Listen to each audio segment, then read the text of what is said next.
Donc, on va continuer notre cours à distance. تسمعني بعدا؟ Oui, monsieur. C'est bon, je continue.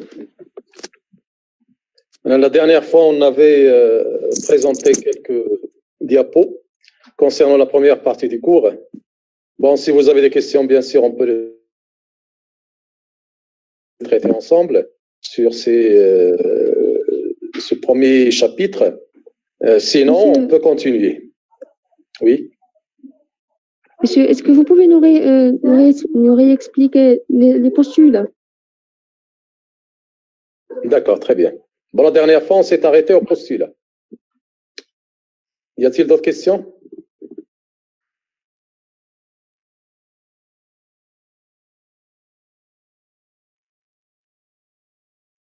Non?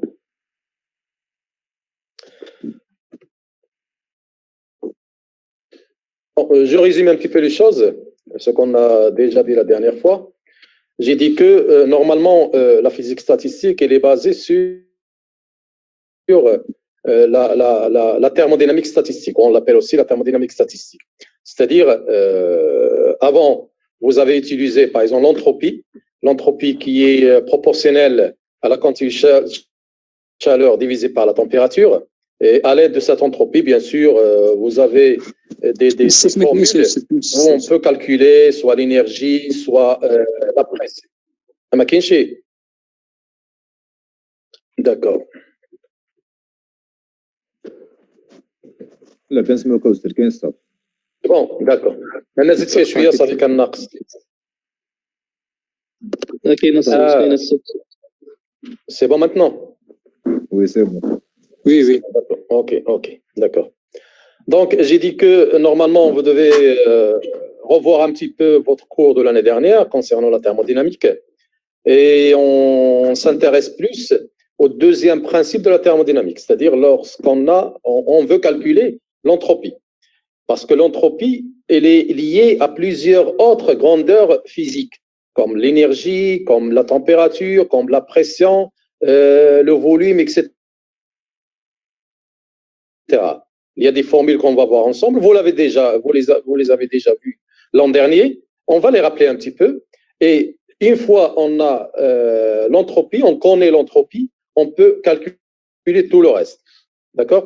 Bon, la physique statistique, bien sûr, elle est liée à la thermodynamique que vous avez déjà vue, la thermodynamique classique. Sauf que la thermodynamique classique, vous avez utilisé des paramètres qui sont mesurables, comme la température, la pression, le volume, etc. On peut les mesurer sans aucun problème. C'est pourquoi on les appelle les paramètres macroscopiques. C'est-à-dire qu'on peut, à l'échelle humaine, on peut les trouver, on peut les calculer, on peut les mesurer. Par contre, dans la thermodynamique statistique, on s'intéresse plus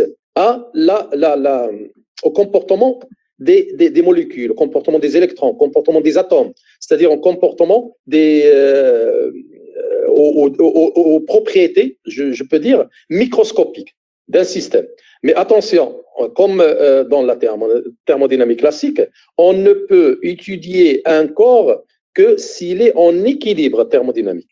Et j'ai expliqué la dernière fois l'équilibre thermodynamique par l'équilibre mécanique, l'équilibre thermique et l'équilibre chimique. J'ai dit que l'équilibre thermique, lorsque la température est la même à tout point du système, l'équilibre thermique, la pression doit être constante, et l'équilibre chimique, bien sûr, on ne doit pas avoir un changement pendant cette période, d'accord? C'est-à-dire, pendant une certaine période, il faut que l'équilibre soit thermodynamique. Et dans ce cas-là, on peut parler des propriétés soit macroscopiques, soit microscopiques. Juste une différence entre les propriétés macroscopiques et microscopiques. Lorsqu'on dit macroscopique, c'est à l'échelle humaine, c'est-à-dire des choses qu'on peut mesurer. Lorsque je parle des dimensions d'un corps quelconque, de 1 micromètre jusqu'à 1 mètre, je peux les mesurer sans aucun problème. Des énergies de l'ordre de 1 joule, je peux les mesurer. Par contre, microscopiquement, c'est-à-dire si j'utilise des corps microscopiques, je dois avoir, je peux parler des dimensions qui sont très, très faibles, de l'ordre d'un angstrom. Un angstrom, c'est 10 moins 10 mètres. Donc là, c'est très fin.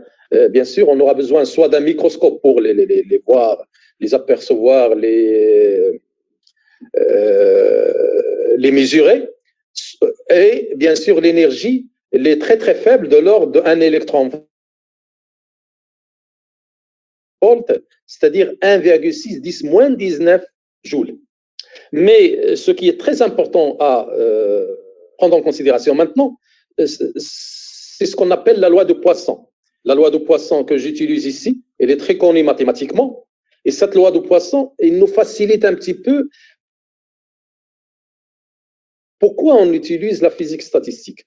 Pourquoi la physique statistique, il nous donne des valeurs, des grandeurs physiques, comme l'énergie par exemple, avec des erreurs qui sont très très faibles. Parce que tout simplement, la loi de Poisson, qui est issue bien sûr des mathématiques, dit que la variation ou la fluctuation ou l'erreur que je peux effectuer, par exemple sur l'énergie, delta E comme ici, delta E sur E, c'est-à-dire l'erreur, là s'appelle l'erreur relative.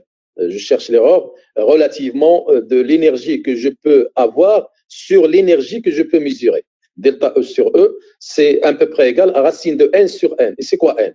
N, c'est le nombre de particules en général. Ça peut être des molécules, ça peut être des atomes, ça peut être des électrons, etc. Si je parle d'un gaz quelconque et je veux calculer son énergie cinétique, par exemple, donc je cherche cette relation ou ce rapport entre racine de n, racine du nombre de particules de ce gaz, sur n.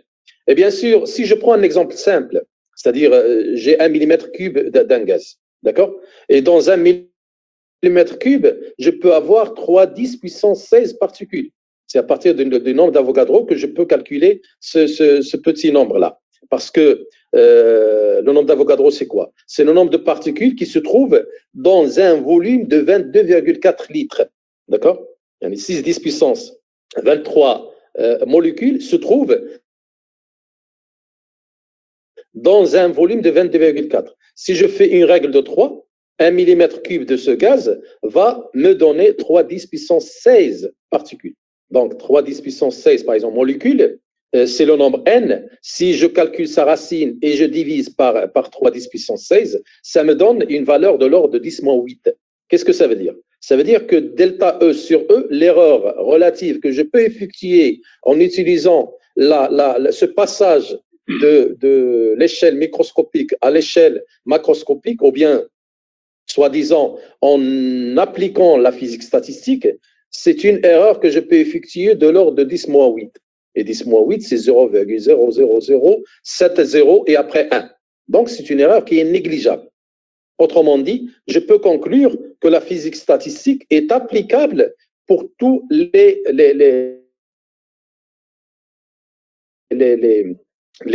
systèmes qui ont des particules ou qui ont un nombre de particules énorme. D'accord? Là, je l'ai expliqué la dernière fois, juste pour avoir une idée sur la différence entre le monde macroscopique et le monde microscopique. J'ai donné l'exemple d'une table avec une sous-tasse, avec une tasse, etc. À l'échelle macroscopique, si on a un équilibre, ça veut dire qu'elle reste toujours stable pendant des heures, des jours, etc. Mais dans le monde microscopique, on peut avoir une idée, ou là, je peux revenir un petit peu à un verre d'eau, où j'ai de la poussière dans ce verre d'eau. Et si je la regarde devant, par exemple, la lumière ou du soleil, etc., je trouve que ces particules, ils vont dans tous les sens. Ça veut dire qu'il y a toujours des mouvements. Et ces mouvements, ils sont dus à ce qu'on appelle le troisième principe de thermodynamique. Qui dit quoi? Qui dit que le corps, ou un système, ne peut être immobile que si la température scientifique, qui est le Kelvin, est égale à 0. Tant que la température scientifique, c'est-à-dire le Kelvin, est supérieure à 0, il y a toujours une agitation thermique. Il y a toujours un mouvement. Ce qu'on voit ici, là, par exemple, j'ai donné l'exemple d'une table microconique avec une tasse microconique, c'est-à-dire à l'échelle d'un angstrom, etc. Pour moi, c'est-à-dire comme s'il bouge tout le temps. Il bouge tout le temps dans tous les sens, avec des vitesses énormes, etc. D'accord? Juste pour avoir une idée sur la différence entre le monde macroscopique et le monde microscopique. Alors, là, j'ai donné aussi une image de quelques centilitres d'eau, un verre d'eau qui contient 10 centilitres, et bien sûr, ce verre d'eau, il va contenir, si je fais l'équation, la règle de 3, je trouve qu'il y a 3,3 10 puissance 24 particules, et lorsque je dis 3,3 10 puissance 24, ce sont des milliards et des milliards. En plus, il s'agite avec des vitesses énormes. J'ai donné l'exemple, par exemple, la température de 273 Kelvin, c'est-à-dire 0 degré Celsius. La vitesse des atomes, ou des molécules d'hydrogène, c'est de l'ordre de 1846 mètres par seconde. Et les vitesses des molécules d'oxygène, c'est 653 mètres par seconde. Pour les comparer avec quelque chose qu'on connaît, je peux les comparer avec les balles d'un revolver ou d'une fusil. On sait très bien que les balles, elles sortent avec une vitesse moyenne, de l'ordre de 600 à 500, 600 mètres par seconde. Déjà, cette balle, on ne peut jamais l'apercevoir.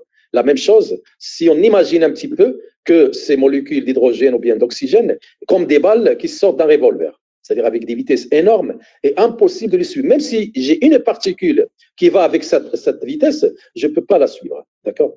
À l'aide de la mécanique classique, je ne peux pas la suivre. Même, et si le nombre est énorme, des milliards et des milliards, je ne peux pas suivre ces différentes particules. D'accord? C'est pourquoi je suis obligé de passer par la physique statistique. C'est quoi la physique statistique? Tout simplement, je vais étudier, c'est pas cas par cas, c'est pas une molécule par une molécule, mais je vais faire appel à la notion de probabilité. C'est-à-dire, je considère une particule que j'appellerai par exemple 1, qui va avec la vitesse V1, qui fait des chocs à l'instant tel avec d'autres particules. Je dis que cette particule peut avoir la vitesse telle, peut avoir la position telle avec une certaine probabilité. La même chose pour la deuxième particule, la même chose pour la troisième particule, la même chose pour la million, le chiffre 1 million de particules, et ainsi de suite jusqu'à 3, 10, 24 particules. D'accord? Et après, à l'aide de cette notion de probabilité, je peux parler du système entier à partir de chaque particule. Comme si j'ai chaque particule seule, je vais l'étudier. Et après, mais c'est pas, je sais, je peux pas dire que je connais très très bien la position et la vitesse de la particule à l'instant T, mais avec une certaine probabilité. D'accord? C'est ça le but de la physique statistique. C'est-à-dire les choses qu'on ne peut pas calculer directement, je peux les estimer. D'accord? Je peux les estimer avec une certaine probabilité. Alors, pour les deux postulats, puisque, comme j'ai dit la dernière fois, la thermodynamique, elle est basée sur les trois principes de thermodynamique. Principe 1, principe 2, principe 3. Il y a même, on appelle le principe 0. Le principe 0, c'est lorsqu'on a un mélange de deux corps à des températures différentes, bien sûr, on cherche la moyenne. Ça s'appelle aussi le principe 0. Normalement, il y a 4 principes de thermodynamique, mais le principe 0, juste pour fabriquer, par exemple, un thermomètre ou n'importe. Mais les très connus, ce sont les 3 principes que vous avez déjà vus. Par contre, la physique statistique, elle est basée sur 2 postulats. Le premier postulat, qu'est-ce qu'il dit? Il dit que pour un système isolé à l'équilibre, il y a un système macroscopique, s'il est isolé, déjà, j'ai expliqué la dernière fois que les systèmes peuvent être isolés, peuvent être fermés, comme ils peuvent être ouverts. Là, je parle d'un système isolé. Ça veut dire qu'il n'y a aucun lien entre le système et l'extérieur. D'accord? Aucun lien, ni par énergie, ni par matière. D'accord?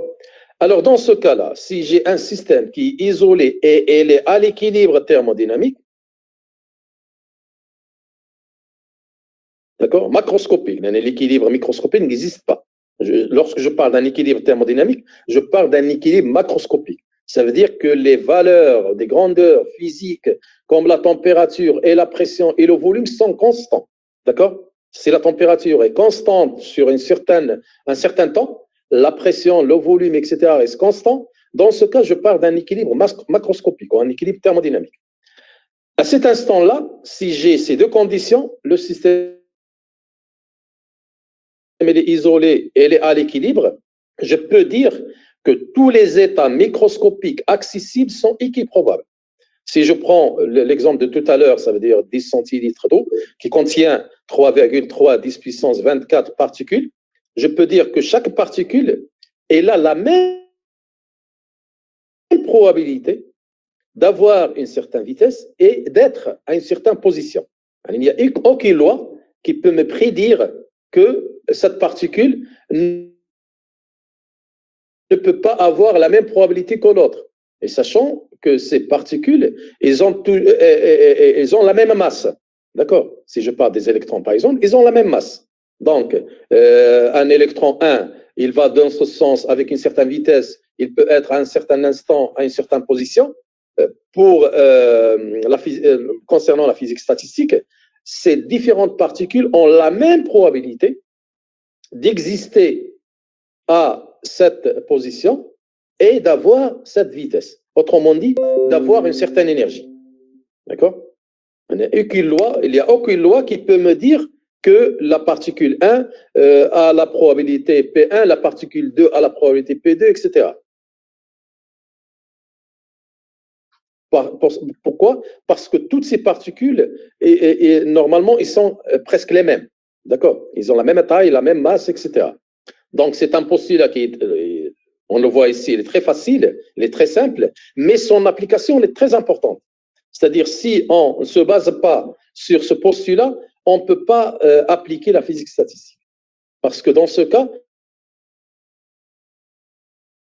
chaque particule, je dois lui donner sa probabilité pour qu'il existe quelque part à une certaine position. Je dois lui donner une certaine probabilité pour qu'il ait une certaine vitesse. Et si je parle d'un certain nombre énorme de particules, des milliards et des milliards, bien sûr, comment calculer ces probabilités? Et chaque particule a une certaine probabilité différente. Impossible. Donc, si les états microscopiques, ça veut dire les particules, bien sûr, si le nombre est énorme, d'accord? Et ils sont équiprobables. Équiprobables, ça veut dire ils ont la même probabilité d'avoir une certaine énergie, d'avoir une certaine vitesse, d'être quelque part dans une position, etc. Ça, c'est le premier postulat sur lequel on va se baser pour calculer les grandeurs physiques d'un système quelconque. Deuxième postulat, lorsqu'on veut calculer la moyenne d'un paramètre quelconque, bien sûr dans le temps, supposons que je parle de l'énergie d'un corps. D'accord? Alors, l'énergie d'un corps, bien sûr, il peut varier en fonction du temps. D'accord? Et ce qui m'intéresse dans la physique statistique, ce n'est pas la valeur exacte de l'énergie, mais la valeur moyenne, la moyenne de cette énergie. Pourquoi la moyenne? Parce que ce que j'ai expliqué tout à l'heure à l'aide de la loi de Poisson, que même si je calcule une moyenne, d'accord? C'est-à-dire je prends en considération ces fluctuations, ces erreurs que je peux avoir, ce sont des erreurs, comme j'ai dit tout à l'heure, l'erreur relative que j'ai trouvée pour un 10 centilitres d'eau, elle est de l'ordre de 10-8. Donc c'est une erreur qui est négligeable, que je ne peux pas considérer. Ça veut dire la moyenne dans le temps d'un paramètre quelconque va être la valeur exacte.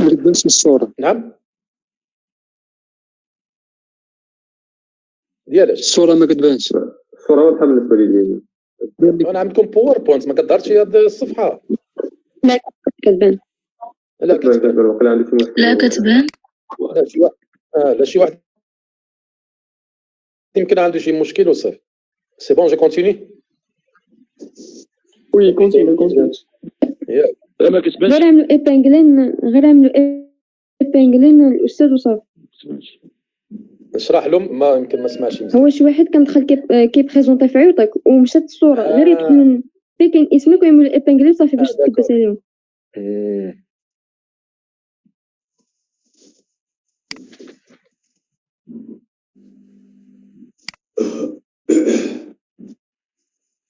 C'est bon, je continue? Oui, monsieur. D'accord. Donc, le deuxième postulat, comme j'ai dit, que la moyenne dans le temps d'un paramètre quelconque est égale à la moyenne de ce paramètre prise sur un ensemble de systèmes. J'explique. Si je veux calculer, si je prends un système quelconque, bien sûr, la première condition, il doit être en équilibre thermodynamique.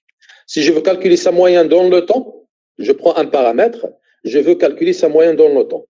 Et bien sûr, je ne peux pas le suivre. Là, c'est sûr.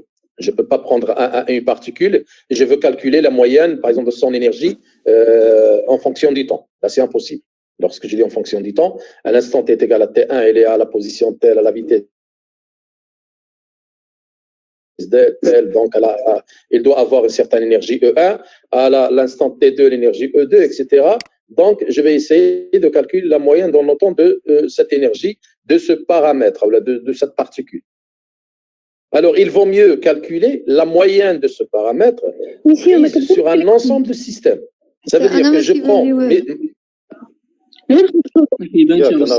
vais revenir. شوفوا غير شي واحد بارطاجا ليكرون ديالو قلبوا على السميه. استاذ اكسبتي بعض الطلبه ما عندهمش شي موديل. انا نشوف.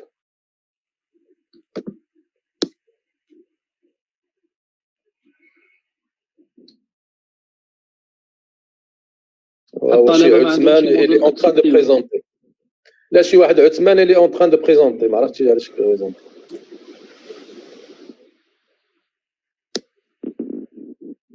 دونك هو اللي دخل كيشرح لكم. عثمان واش يمكن لك توقف البريزونطاسيون؟ شوف غير قلب على الاسم الاستاذ وورك عليه وغيديك لك. لا ظهر لي دابا هادشي عثمان هو اللي اون تران دو بريزونتي. لا تنشوف فين هو.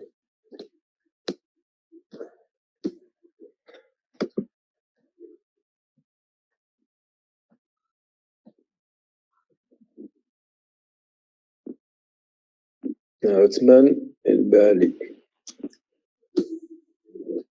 انا غادي نحيدو من لا غينيون.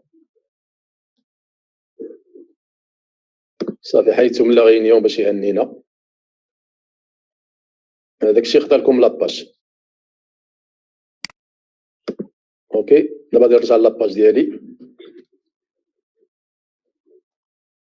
ديروا البروف ايبنغلي باش سيدا شي واحد دار البريزونطاسيون راه ما يبان لكمش، يبقى يبان لكم يا استاذ. وعملوا هذه دايزه. المهم انا حيدت جو لو روتيغي الطالب هذا لان كان كيبريزونتي شي حاجه شنو هي ما نعرف. سي بون جو كونتيني. باش نعدلوا هذيك البانكلا. فين يجبروها كيفاش يعدلوها؟ كليكيو على التصويره ديال الاستاذ. ايبنغلي غتلقى في واحد ديك بريزونطاسيون تلقى واحد ليبرا بحال ليبرا لايكون ديال ليبرا تبارك عليه ما تبقاش. اوكي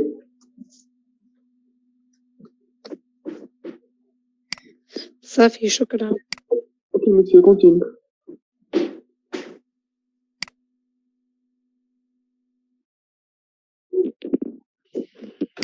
سي بون.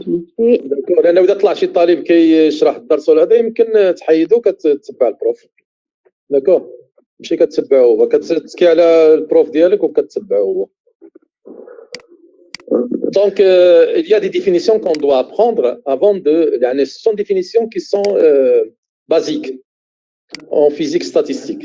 Des définitions, comme j'ai parlé de l'échelle macro-chronique ou les micro-chroniques, là aussi, on parle d'un micro-état et d'un macro-état quantique. D'accord? Micro-état et macro-état. Quelle est la différence entre un micro-état et un macro-état quantique? Un micro-état quantique, c'est une configuration.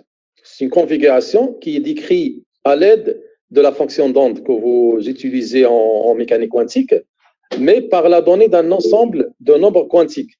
Les nombres quantiques sont N, L, M, S, S, Z. qui sont très connus en mécanique quantique.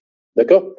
Si je prends un état quelconque qui est défini par le nombre n fixe, le nombre L fixe, le nombre M fixe, S, Z sont fixes, je pars d'un micro-état.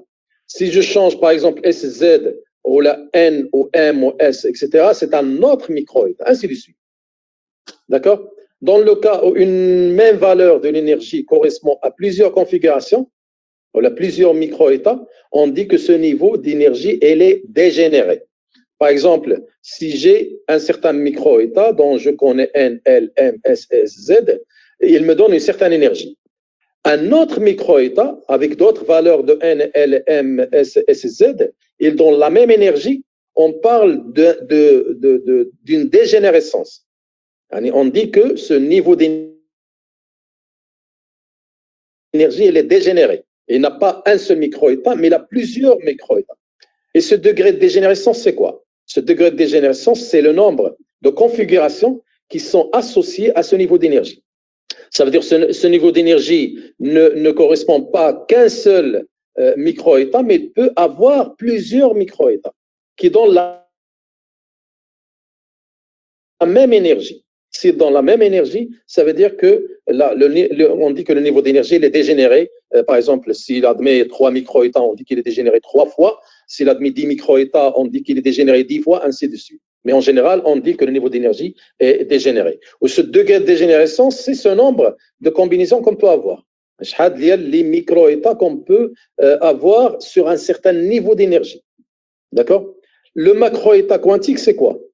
C'est un mélange statistique d'états qu'on appelle en physique quantique les états purs, qui sont caractérisés par L et PL. Avec PL,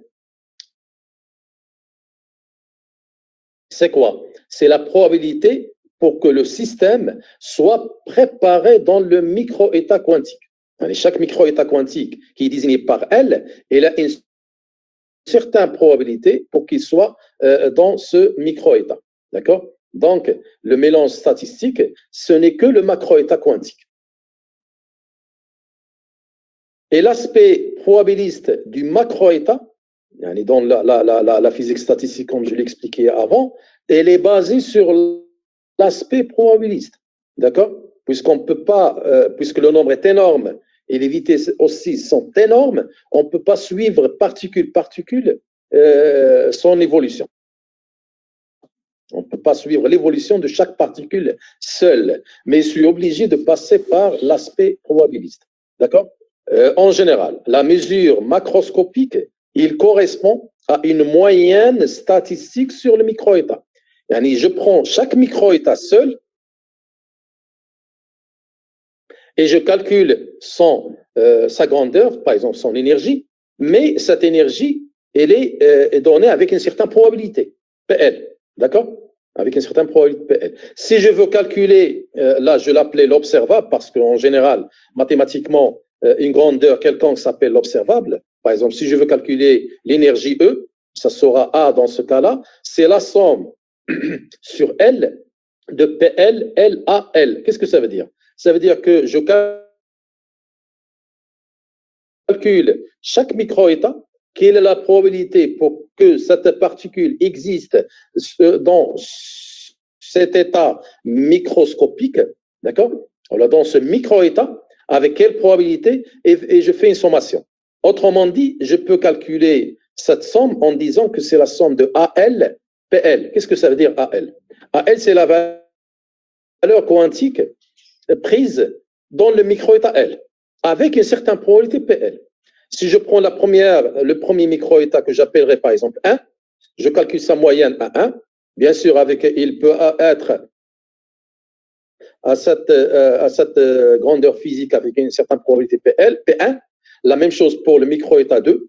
Il peut avoir la valeur quantique A2 avec la probabilité P2, l'autre A3, P3, ainsi de suite. Donc, si je fais une sommation sur tous les micro-états L, de A, L, PL, je tombe sur la valeur moyenne, ce qu'on appelle la moyenne statistique de cet observable. Par exemple, l'énergie ou la température ou l'entropie, ainsi de suite. D'accord? Donc, ce qu'on va utiliser cette année, chaque fois, lorsqu'on veut calculer la valeur moyenne d'une grandeur physique, on applique cette formule, que c'est la somme sur L de AL P de L.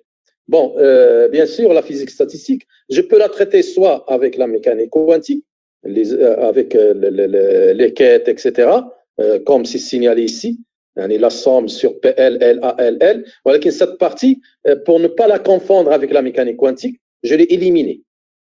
Cette partie, on ne va pas la voir en mécanique statistique, d'accord, en physique statistique, mais ce qui m'intéresse, c'est cette formule-là, la somme sur AL, PL, sur tous les micro-états, d'accord. Et cette partie-là, vous pouvez la trouver dans des bouquins de physique statistique, c'est-à-dire comment calculer la moyenne à l'aide de la mécanique quantique, mais j'ai trouvé qu'il y a des confusions pour les étudiants entre la partie quantique et la partie physique statistique. C'est pourquoi cette partie, je l'ai éliminée et ça m'intéresse que la deuxième partie, c'est-à-dire je calcule les grandeurs physiques à l'aide des probabilités. J'ai parlé tout à l'heure des nombres quantiques. J'ai dit qu'ils sont n, l, m, etc. C'est quoi n? N, on l'appelle le nombre quantique principal. La condition sur ce nombre quantique principal est que elle est toujours positive. Elle est toujours positive. Ça veut dire qu'il peut avoir soit la valeur 1, soit la valeur 2, la valeur 3, ainsi de suite. D'accord? Et en chimie, vous l'avez déjà vu lorsque vous avez utilisé, par exemple, on a regardé un petit peu les atomes qui sont constitués par un noyau et des électrons qui tournent autour, c'est-à-dire qui prennent la couche N, lorsqu'N est égal à 1, on l'appelle la couche K, N est égal à 2, on l'appelle la couche L, N est égal à 3, on l'appelle la couche M, ainsi de suite. D'accord? Les couches en chimie, que vous connaissez sous la forme de K, L, M, N, etc., ce sont des couches où le nombre quantique principal, elle est égal à 1, ou bien 2, ou bien 3, ainsi de suite. L, c'est quoi? L, c'est le nombre quantique secondaire. Le premier, il est principal, N, et le second, il est secondaire. D'accord? Et la condition sur L, elle est comprise entre 0 et N-1. Si N est par exemple égal à 1, L est égal à 0. D'accord? Puisqu'il est compris entre 0 et 0. Si L est égal à 2, il est compris entre 0 et 2-1, c'est 1. Donc il peut avoir deux valeurs, soit 0, soit 1. Pourquoi? Parce que là, on parle des entiers. N est un entier et L est un entier. D'accord? Est un entier. Un entier positif. ML, c'est un nombre quantique tertiaire. Donc le premier principal, le deuxième secondaire, le troisième tertiaire.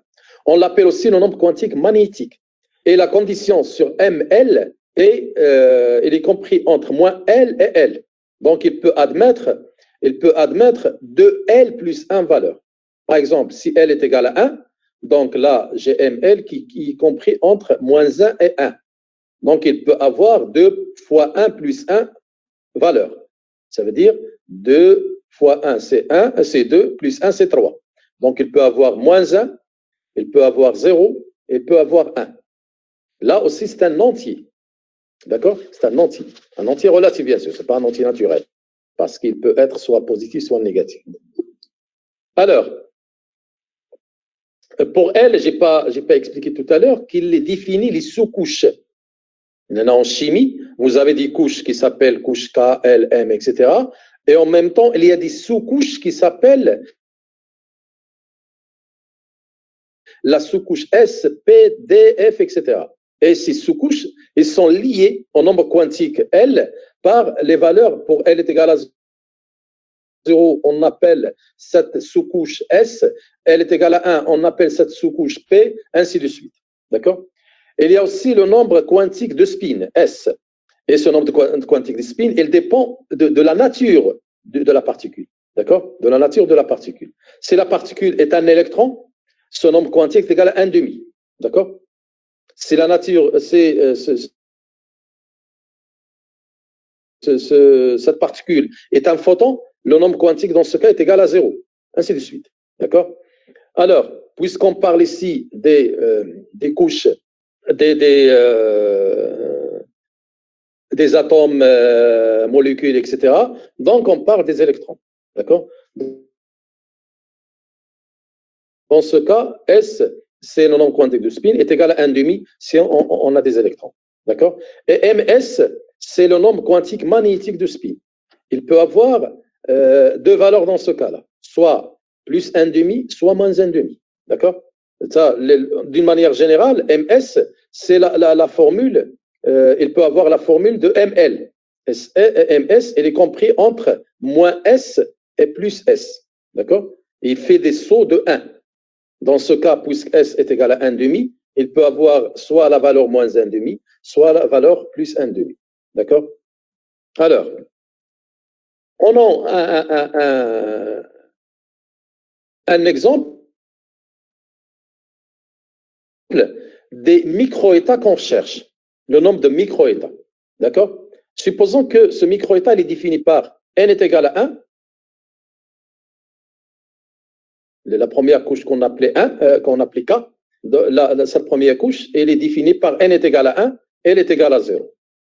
Et la sous-couche s'appelle 1S. D'accord? Ça, si vous vous rappelez un petit peu du cours de chimie de la première année. C'est pas ça qui nous intéresse. Ce qui nous intéresse est que si je veux calculer ML, avec ML, elle est comprise entre moins L et L. Et puisqu'elle est égale à 0, dans ce cas, j'ai ML est égal à 0 aussi. D'accord? Est égal à 0. Alors, dans ce cas, si ML est égal à 0, qu'est-ce qu'il reste? Du fait que je parle des électrons,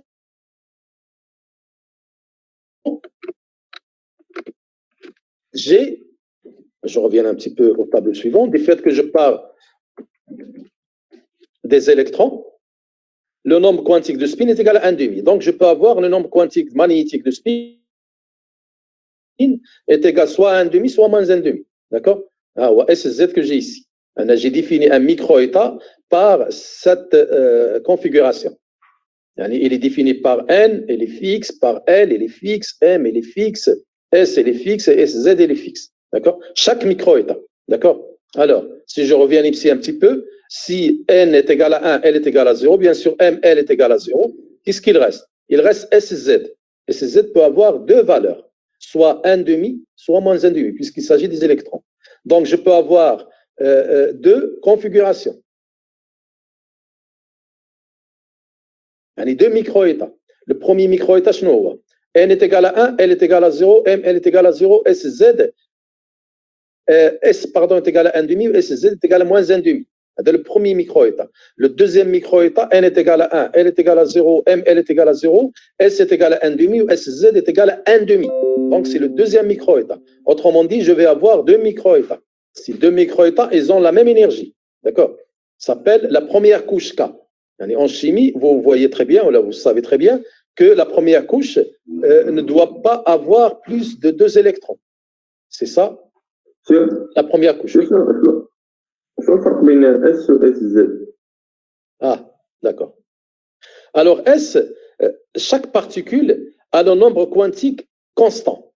Le photon, S est égal à 0. L'électron, S est égal à 1,5. Ou il y a d'autres particules qui ont S معروف ديالهم.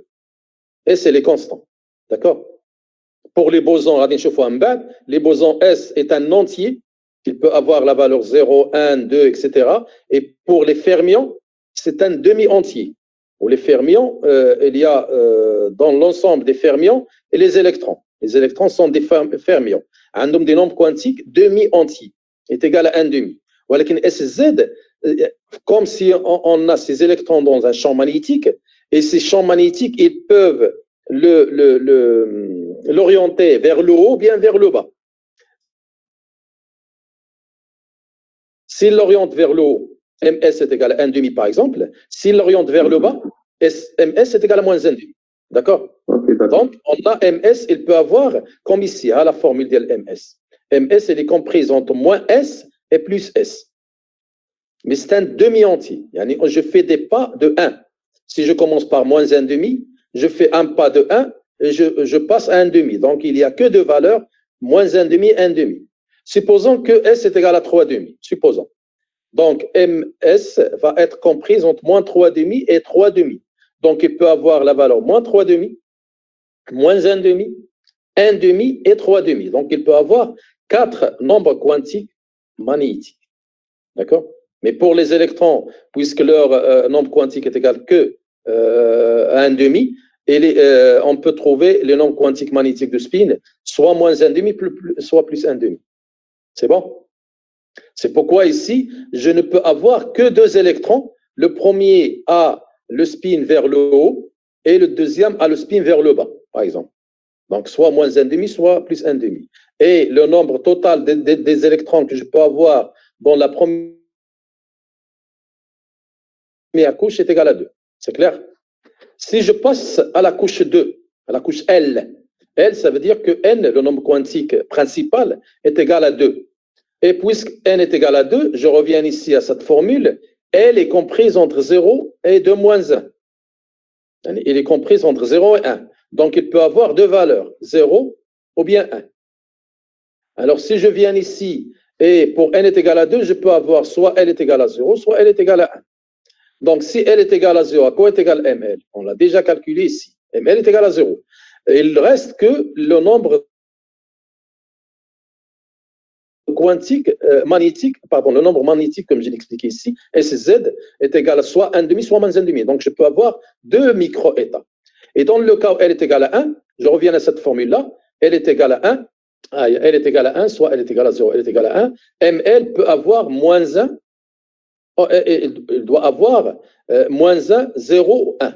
Donc, ML, il va avoir 2L plus 1 valeur. Il y en a 3 valeurs dans ce cas-là.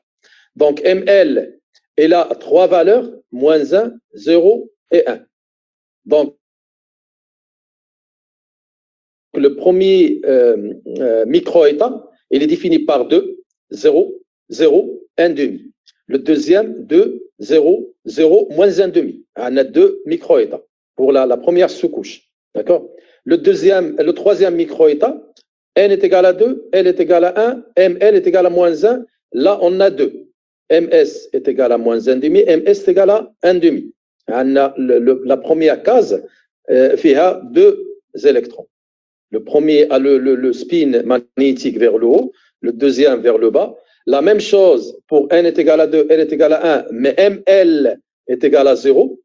D'accord? Le troisième, le quatrième, le cinquième micro-état, il va avoir la même chose. SZ soit est égal à 1,5, soit est égal à moins 1,5. D'accord? Et là aussi,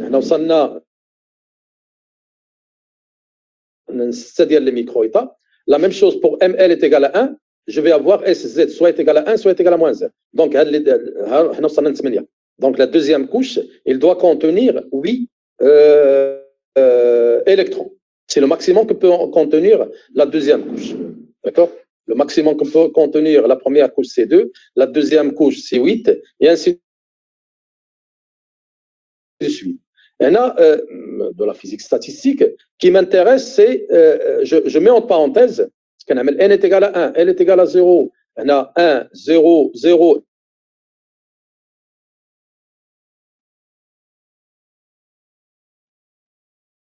troisième micro-état, 2, 0, 0, moins 1,5 ou le 1,5, le troisième, ainsi de suite. Donc, ce qui m'intéresse est que la première couche contient 2, la deuxième couche contient 8. Si je parle de la troisième couche, en chimie on l'appelle M, ça veut dire qu'il est désigné par le nombre quantique principal, N est égal à 3. Dans ce cas, L peut avoir 3 valeurs, parce que L, je rappelle, qui est compris entre 0 et 2. Donc, il va avoir 0, 1 ou 2. Donc, 3 valeurs. Alors, 0, 1 ou 2. 0, on l'a déjà traité, et ça nous donne 2. L est égal à 1, on l'a déjà traité, ça s'appelle la sous-couche 3P, ça donne 6. Mais la troisième couche, d'accord, la troisième sous-couche, pardon, elle est égale à 2. Je reviens là ici, elle est égale à 2. Elle est égale à 2. Ça veut dire que ML peut avoir moins 2, moins 1, 0, 1, 2. Ça veut dire 5 valeurs. D'accord? Donc 5 valeurs. 5, et chaque valeur de ML, il va avoir, bien sûr, puisque S est constant, qui est égal à 1,5 pour un électron, MS va avoir soit 1,5, soit moins 1,5. Et pour ces 5 valeurs, chaque valeur va avoir 1,5 ou moins 1,5, ça veut dire 10. 10 microétats que je peux avoir ici. Alors, 10 microétats en mahnaïa, j'ajoute la sous-couche 3P 6 microétats, j'ajoute la première sous-couche 2 microétats et la somme c'est 18. Ça veut dire que la troisième couche en chimie ne peut pas contenir plus de 18 électrons. D'accord? Ou la chimie, on peut le définir par 2n au carré. Chaque couche, elle est, on ne peut avoir plus de n au carré. N est égal à 1. Dans la première couche, n est égal à 1. 2 fois n au carré, c'est 2 fois 1 au carré, c'est 2.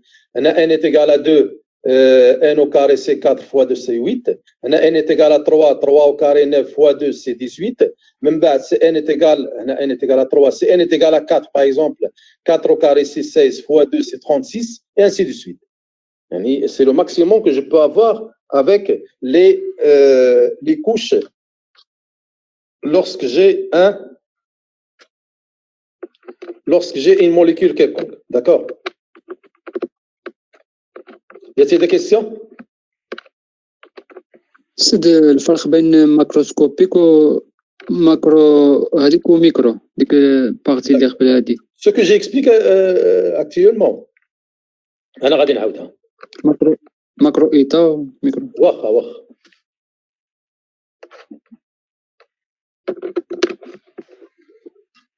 بعدين غيتقضى لي الشارج غير غنشارجيه وانا معكم.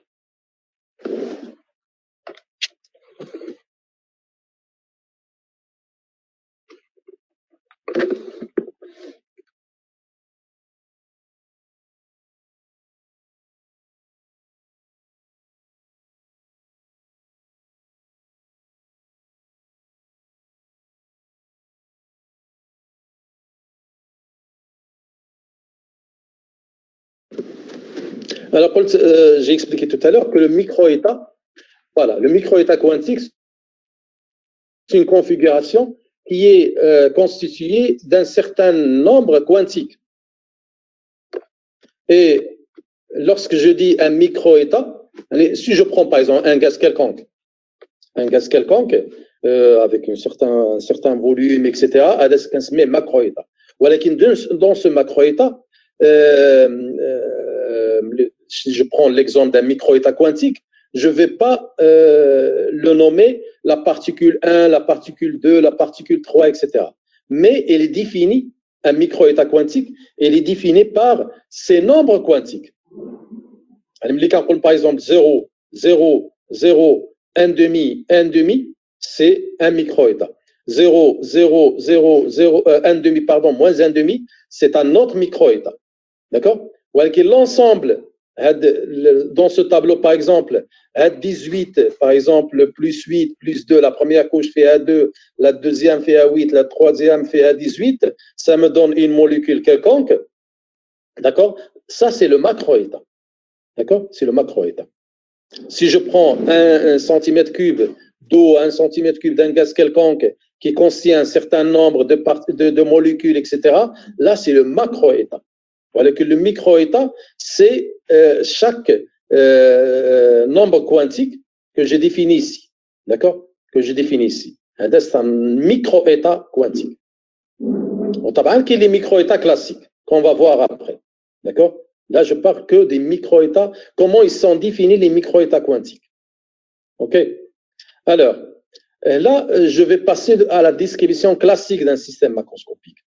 Je vais définir les micro-états classiques. D'accord? Quantiques, ils sont définis par les noms quantiques. Classiques, ils sont définis par quoi?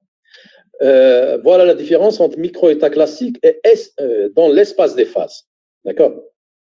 Les particules régies par la mécanique newtonienne ou la mécanique classique sont définies par les coordonnées de position des vitesses. Ce que vous avez vu en mécanique classique, par exemple, que ce soit en mécanique du point ou en mécanique du solide, vous essayez de suivre l'évolution d'une particule quelconque à l'aide de sa position et sa vitesse. D'accord? Essayez de couper le micro, s'il vous plaît. أنا تخرشش بزاف كي كنسمع ما اللي باغي يهضر طبعا يشعل الميكرو ديالو sinon il faut couper le micro. OK? Alors le micro-état classique, il est défini par la donnée de RJTJ. Qu'est-ce que ça veut dire?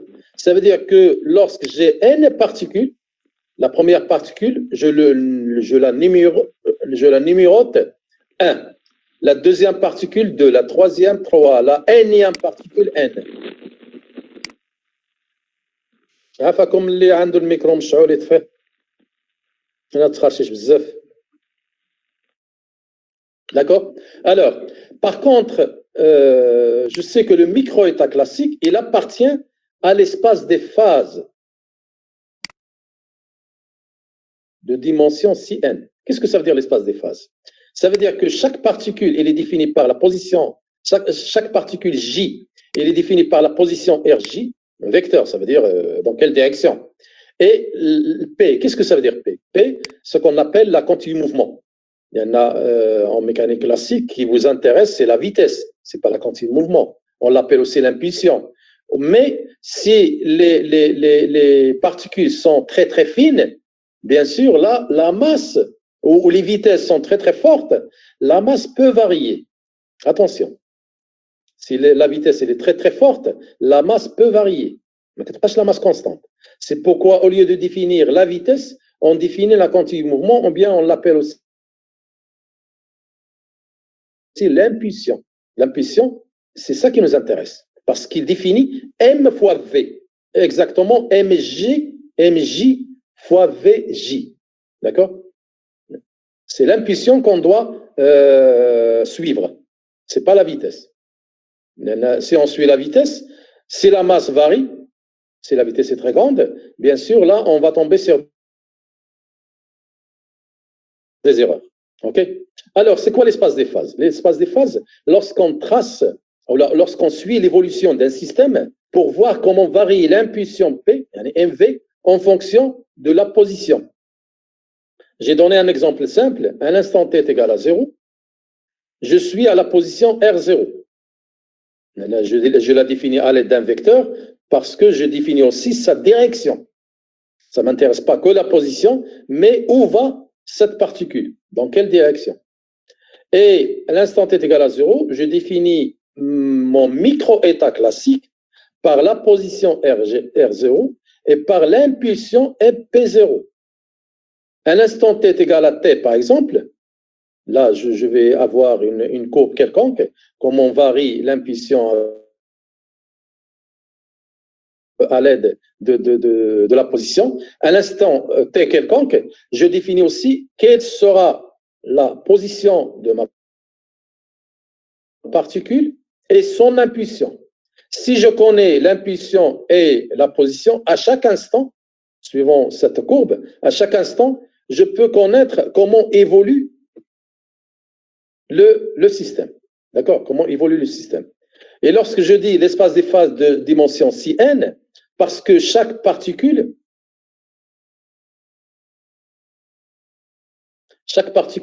a deux coordonnées, qui sont la position et l'impulsion. Mais n particules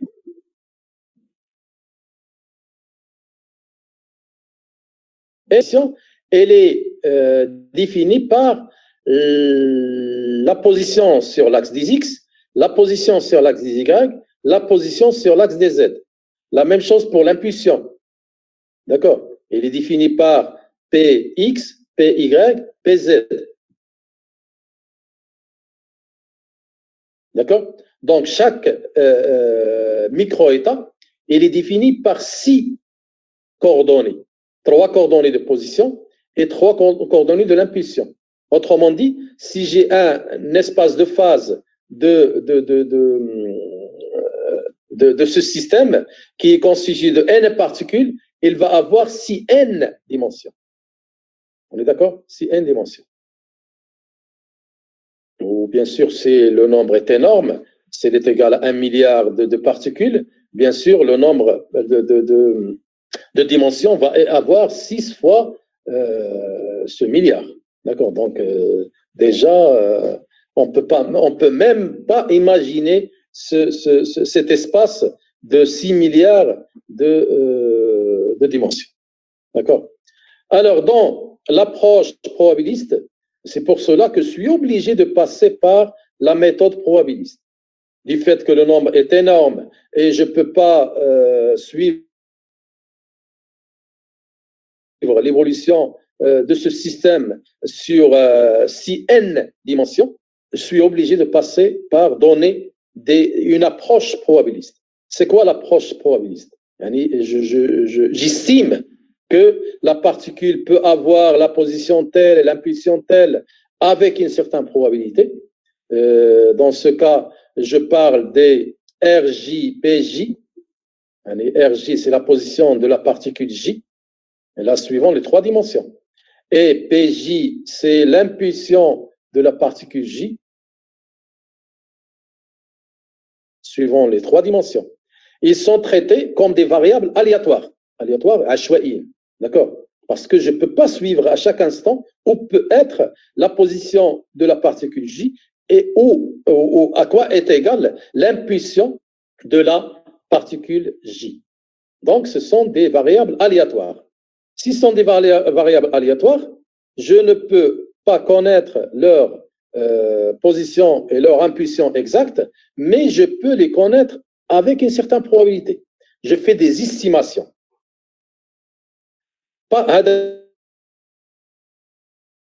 Le micro-état. Le micro-état est défini par RJ et PJ. Chaque micro-état, pour la particule J, il est défini par sa position, RJ, et son impulsion, PJ. Par contre, le macro-état classique, il est caractérisé par une certaine densité de probabilité dans l'espace des phases. Cette densité, je dois la calculer à l'aide de la probabilité pour que une particule quelconque doit avoir la position RJ et l'impulsion PJ, et s'écrit cette densité de probabilité comme quoi c'est oméga de RJ-PJ fois DRJ dPJ. Qu'est-ce que ça veut dire? Ça veut dire c'est la probabilité pour que le système soit dans le micro-état, comme si le système à cet instant-là, je peux estimer qu'il est dans le micro-état RJ-PJ, ça veut dire le système Kamel, et là la position RJ, et là l'impulsion PJ, mais avec des erreurs de DRJ, DPJ. D'accord?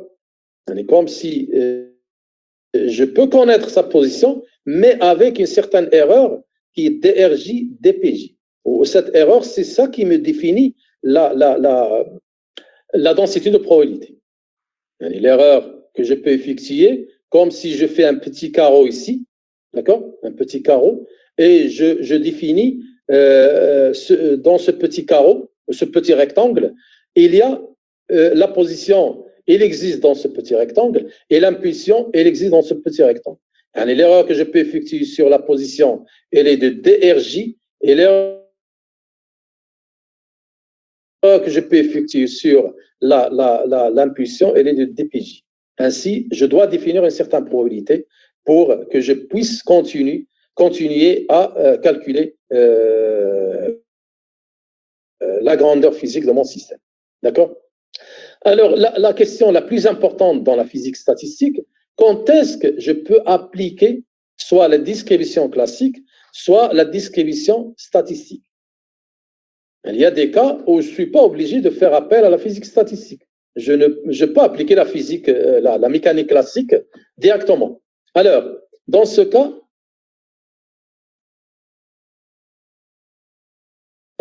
il y a des conditions qui sont liées à la valeur de H.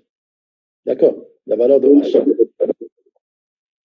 Alors, on doit retrouver la limite classique, c'est-à-dire on peut appliquer la mécanique classique dans le cas où H bar, la constante de Planck, dans le cas où H bar, elle est très très inférieure aux grandeurs caractéristiques de la dimension d'une action.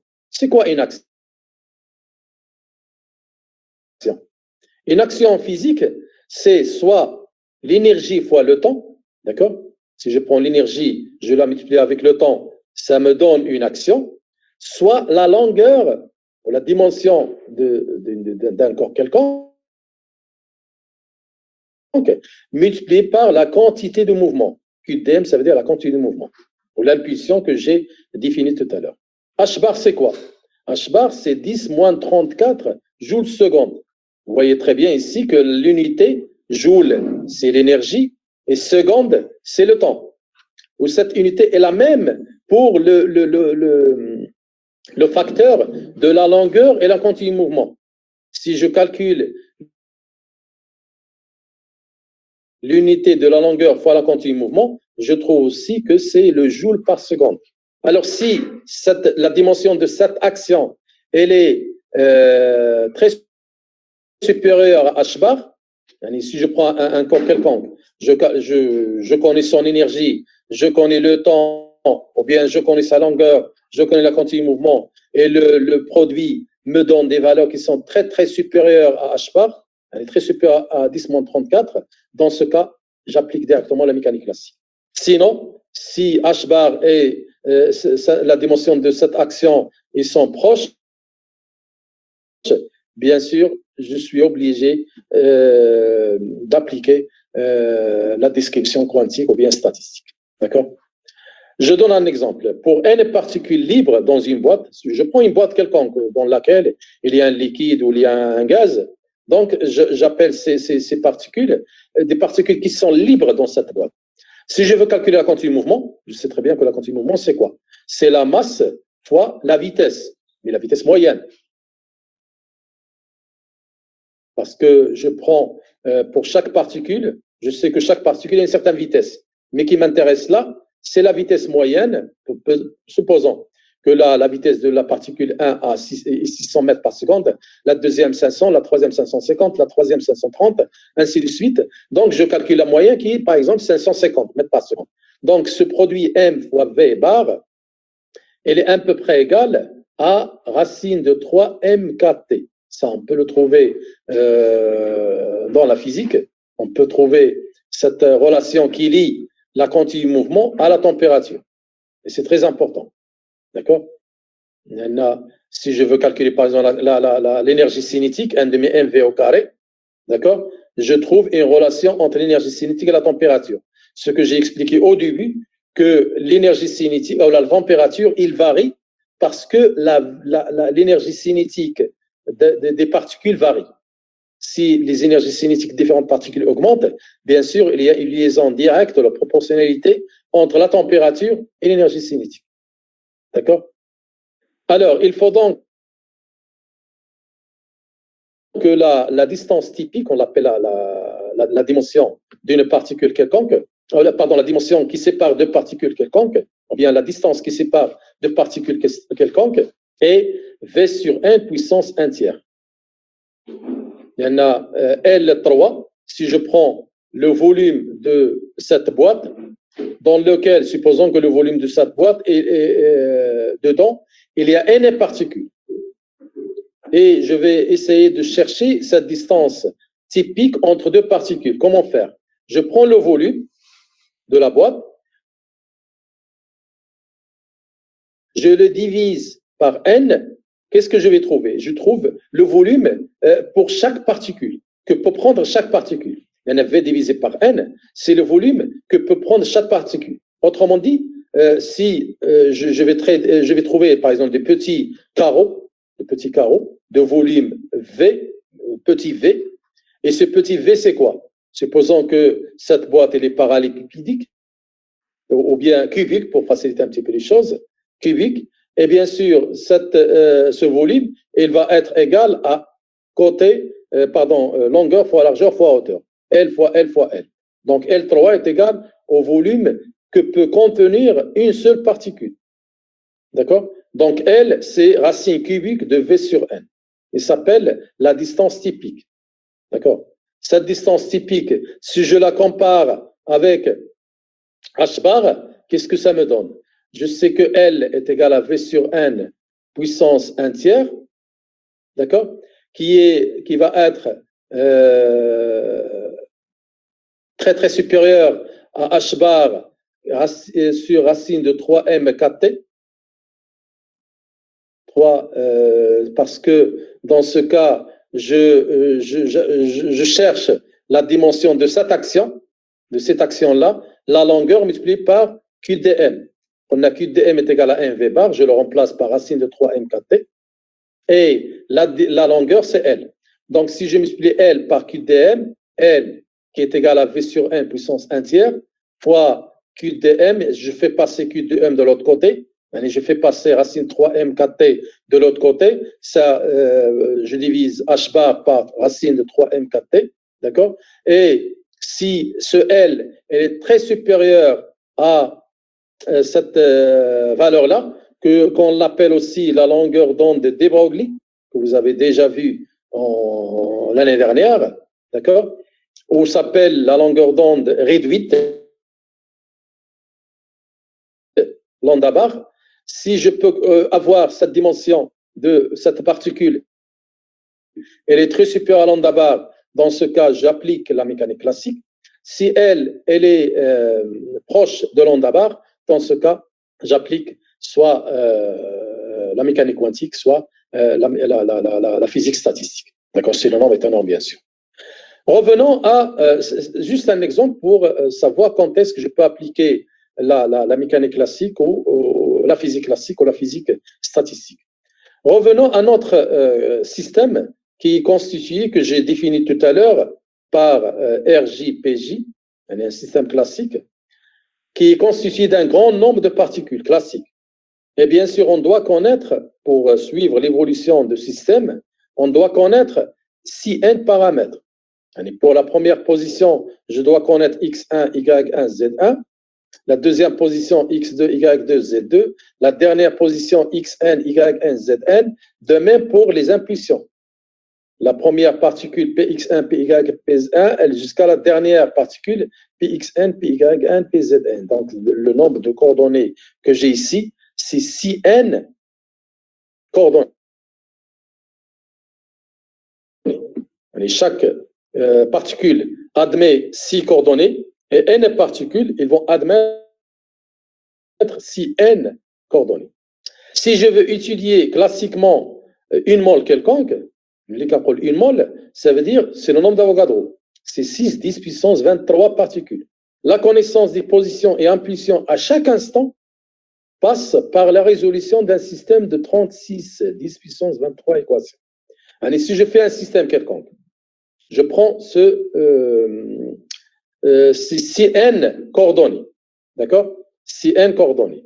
Et n, c'est le nombre de particules d'une mole, d'un gaz par exemple. Donc 6 fois 6 fois 10 puissance 23, ça me donne 36 10 puissance 23 équations. Je sais très bien que 36 10 puissance 23 équations, je ne peux pas les résoudre, même avec des ordinateurs très sophistiqués. C'est un nombre énorme d'équations, où ces équations sont dépendantes les unes des autres. La position 1, elle est liée à la position 2, elle est liée à la position n, ainsi de suite. L'impulsion 1, elle est liée à l'impulsion 2, l'impulsion n, etc., etc. Donc, ce sont des équations qui sont dépendantes les unes des autres, et c'est un nombre énorme. Et je trouve un système avec un nombre énorme d'équations, et c'est impossible de résoudre ce système. Donc, la mécanique classique, si je vais le résoudre à l'aide de la mécanique classique, c'est impossible. La mécanique classique est incapable de connaître la trajectoire de phase, comment varie, comment est l'évolution de ce système en fonction du temps. C'est pourquoi il faut faire appel à l'étude statistique. C'est quoi l'étude statistique? C'est simplement chercher la probabilité pour que le point représentatif appartienne à un hypervolume. Je prends un point représentatif d'une particule quelconque et j'assimile qu'il appartient à un certain hypervolume. Je définis un certain volume dans lequel je dis que la particule peut exister dans ce volume avec une certaine probabilité telle. D'accord? Une certaine probabilité telle. Donc, c'est la première, c'est le premier chapitre de la physique statistique. Bien sûr, j'ai essayé de donner que des notions de base. La question principale que posent les étudiants, pourquoi la physique statistique? Pourquoi on applique la physique statistique? Pourquoi on fait appel à la physique statistique? Là, parfois, on dit que si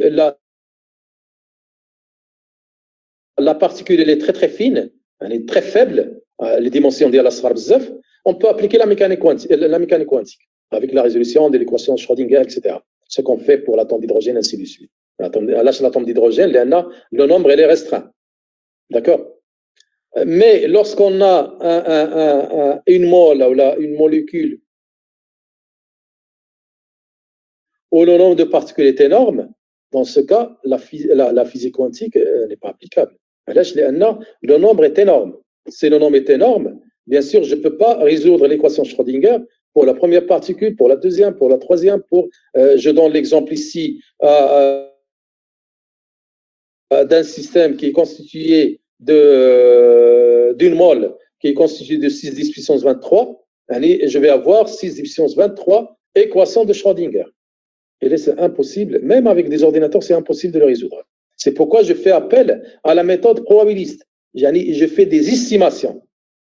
Et ces estimations, mathématiquement, c'est prouvé que l'erreur que je peux effectuer à l'aide de la physique statistique, ce sont des erreurs qui sont très très faibles.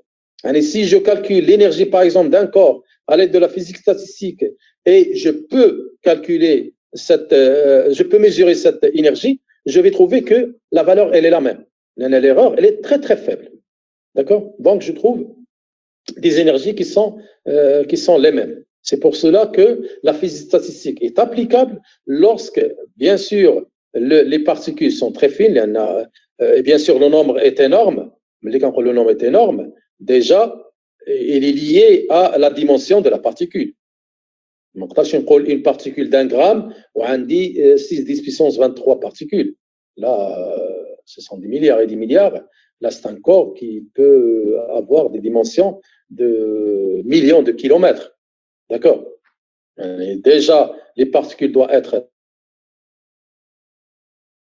fines, des dimensions très très faibles, et bien sûr, le nombre est énorme. Et dans ce cas, je fais appel à la notion probabiliste pour calculer les grandeurs physiques. C'est pourquoi que le deuxième chapitre qu'on va voir mercredi, Inch'Allah, ça sera sur les probabilités. Les probabilités, normalement, avant, dans le programme, on avait le système de la licence à 3 ans, on l'étudiait en deuxième année. C'était un programme où il y a la probabilité qui dure presque 1 an. On comprend très très bien les probabilités. Bien sûr, ces probabilités, vous les avez déjà vues au lycée. C'est très loin. C'est pourquoi je vais essayer de rappeler quelques notions de probabilité. Ce sont que les arrangements et les combinaisons. D'accord? Lorsque les particules sont... je peux distinguer entre une particule et une autre. Dans ce cas, j'applique l'arrangement. Et dans le cas où je ne peux pas distinguer, les particules sont les mêmes, je ne peux pas distinguer une particule et une autre, j'applique la combinaison. D'accord? Je vais résumer tout, avec des exemples bien sûr, pour les particules qu'on va étudier, ou les systèmes de particules qu'on va étudier. Et quelle est la probabilité qu'on va appliquer? Je reprends que je ne vais appliquer en probabilité que l'arrangement et la combinaison, c'est tout. D'accord?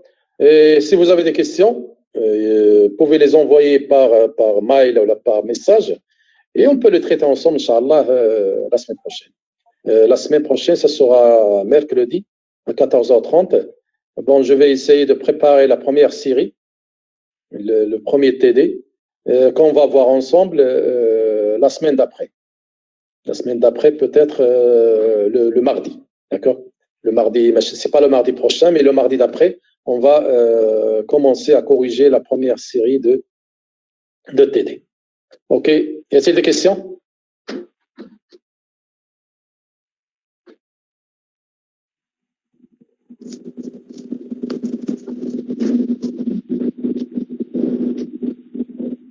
Est-ce qu'il y a des questions? أستاذ الفرق بين ميكرو إيتا وماكرو إيتا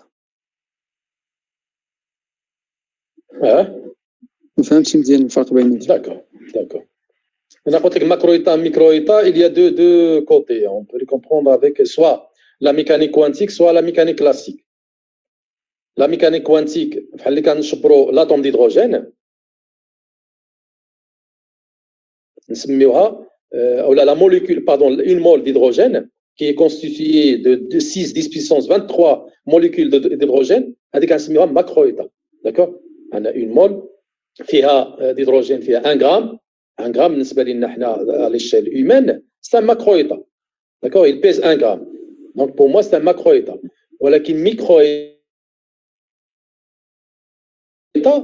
lorsque je vais étudier les micro-états quantiques, même les micro-états quantiques, ils sont définis par les nombres quantiques qu'on a déjà vus tout à l'heure.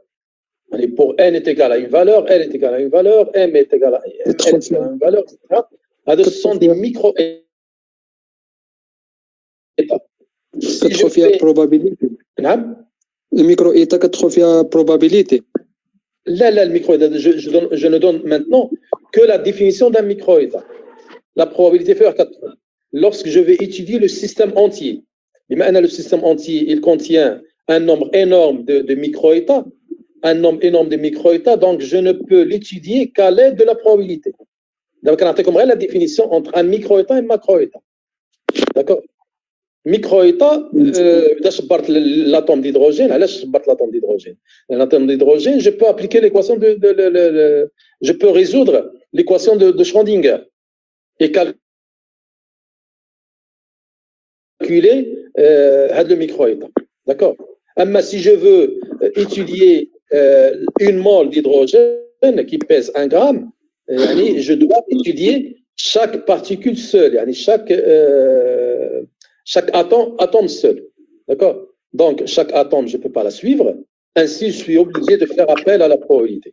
Par contre, la physique classique, c'est comme la physique quantique, la mécanique quantique. J'ai donné l'exemple d'un atome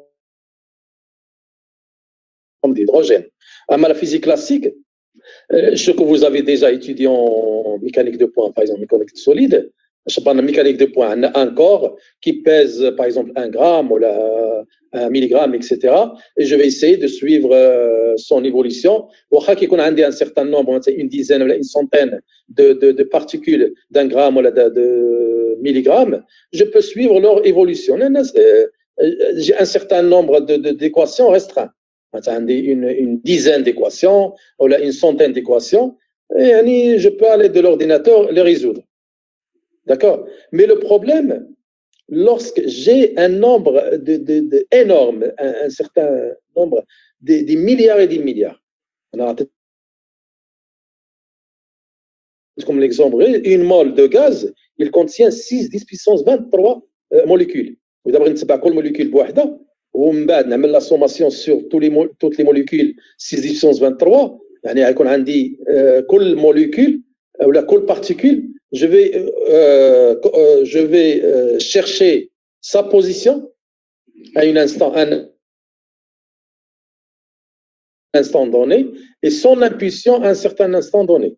يعني chaque particule est là 6 coordonnées. ملي كنقولوا la position راه كنقولوا x ou y ou z. Lorsqu'on parle de l'impulsion ou la vitesse راه كنقولوا vx, vy, vz. Celui-là 6 coordonnées. وإذا هضرنا على un certain nombre énorme de particules, là un système des milliards et des milliards d'équations. On ne peut pas les résoudre. C'est pourquoi je fais appel à la méthode probabiliste. وهذاك le macro-état شنو هو؟ بحال عندي مثلا 1 millilitre d'eau. هذا بالنسبه لي c'est un macro-état. D'accord? يعني نشبر 1 millilitre d'eau ou 1 litre d'eau, نشبر 1 litre d'eau, بالنسبه لي c'est un macro-état. Je peux mesurer sa température, je peux mesurer sa pression, etc. يعني à l'aide de la thermodynamique, je peux faire ces choses-là. ولكن la thermodynamique ne m'explique pas pourquoi sa température augmente, pourquoi sa température diminue, pourquoi cette énergie varie, etc. Ils sont mesurables, c'est vrai, ce sont des macro-états. ولكن ça ne m'explique pas comment varient ces différentes grandeurs physiques.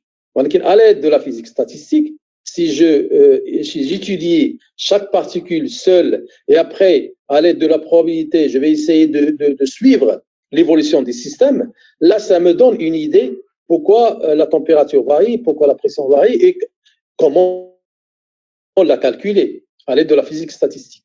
D'accord? C'est clair? Merci. D'accord. Et la prochaine fois, si vous avez des questions, même dans le cours d'IANA, on peut les traiter ensemble et après on continue. Et le chapitre suivant, ce sera donc à la semaine prochaine, Inch'Allah.